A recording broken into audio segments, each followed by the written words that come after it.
What's going on, everybody? King of Dragons 5000 here, coming at you with another figure review. Today we'll be having a look at the Star Wars Black Series Offworld Jawa. And so here we have the Offworld Jawa posing out of the packaging. Before we have a look at the figure, let's actually take a look at what he comes with. The Offworld Jawa does come with two guns. He does come with a blunderbuss looking gun, which does look really nice. Love the weathering on this. And then he comes with his droid stun gun, which looks really good. I love the paint apps on it. And it does store on a little holster on his back, as you can see right here. Other than that, the Jawa doesn't really come with anything else. I don't know anything about the Offworld Jawa yet. The Mandalorian hasn't come out, so let's actually take a look at his details. And so here we have a closer look at the Offworld Jawa. Now, something you'll notice, compared to other Jawas, he actually has red eyes. I don't know if that's going to be explained in the series or why his eyes are red, but it does look interesting. I would love to know why his eyes are red. Maybe different atmospheres do something to their eyes. Who knows? We'll see in The Mandalorian. If not, I guess we'll never find out. I do like the fact that he looks like he has mummy wraps underneath. You can see the black wraps look really good. The sculpting is really nice there. Something that also looks really nice sculpt-wise is the hood on the figure. You can see how much detailing is on it. I really do like that. Now, one thing I will point out is that for the most part, he is just a retooling of the original Black Series Jawa. Unfortunately, I don't have that figure, so I can't compare the two, but I know the head, the torso, and the legs, well, he is 100% reuse, with the exception that he's not wearing the plastic robes.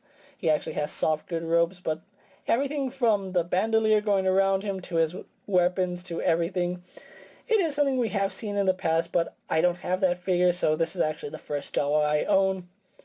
You can see he does have a couple pouches right here, and the pouches are really nicely done. They're cast in brown, and they do have some weathering effect on them. You can see just how much weathering is on it, even on the pouches in the back. Would really like to see this kind of weathering on the Mandalorian, but unfortunately we didn't get that. You can see what appears to be a power box that's connected to his droid stun rifle.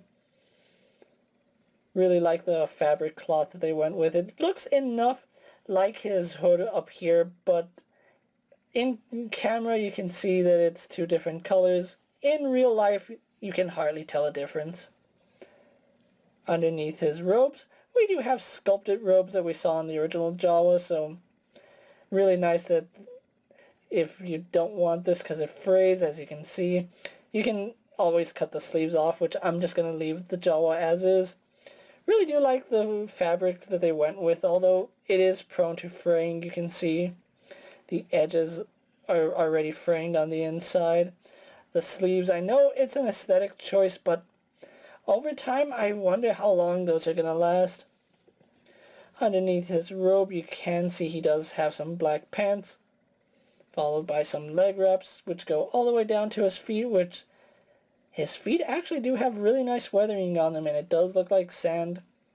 Unfortunately, there's not much else to say about the Jawa. He's a nice figure, but he's small, and there's really not much that we can talk about on him, especially in the detail department. So, what we're going to do now is actually compare him to other figures you may have in your collection.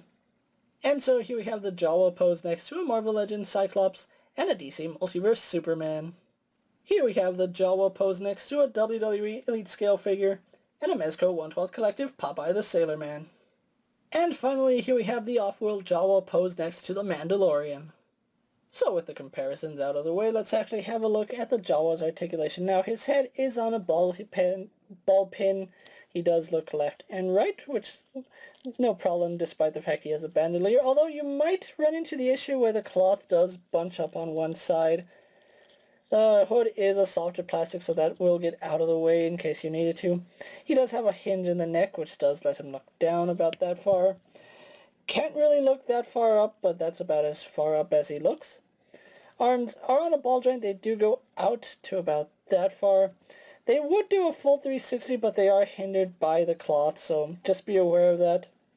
He also does have rotation right here in the elbow, which works pretty good. His arm only goes up close to 90 degrees, not the best that we've seen. He has a swivel and a hinge in the wrist, which works no problem, although both hinges are the same. We don't have an up and down hinge, unfortunately.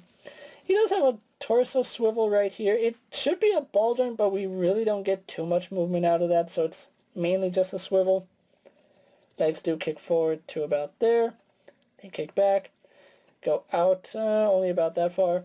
He does have a swivel up high in the thigh. Yes, he has a swivel up in the thigh. Swivel here down at the knee. Knee joint bends that far, so we don't have too much range in his knee.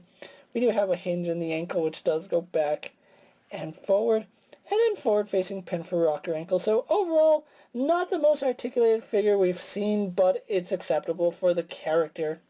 At least I hope so. Maybe we'll see if this character has more to do in the series. So with that out of the way, let's actually get him posed for my final thoughts, and then we'll wrap up this review. And so here we have the Offworld Jawa pose for my final thoughts. Overall, this is a really nice figure. Unfortunately, I don't feel like he's an essential part to your collection. He's a Jawa. Unless he does something really cool in the series, I don't think you're going to want to have him in your display.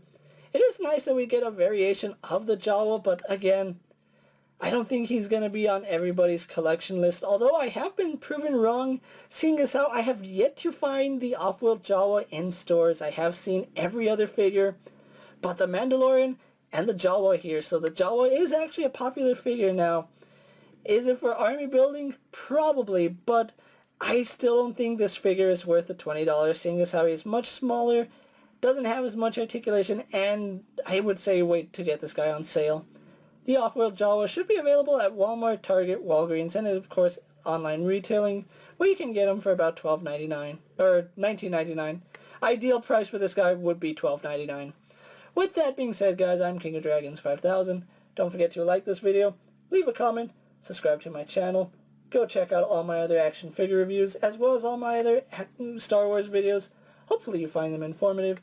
As always, if there's a figure you would like to see me review, let me know down in the comments, and if it fits in my collection, I'll definitely take a look at it. While you're at it, check out my Instagram account for new and exciting action figure photos, and ring that bell to be notified every time I upload a video. Until next time, guys, I'll see you later. Take care, everyone.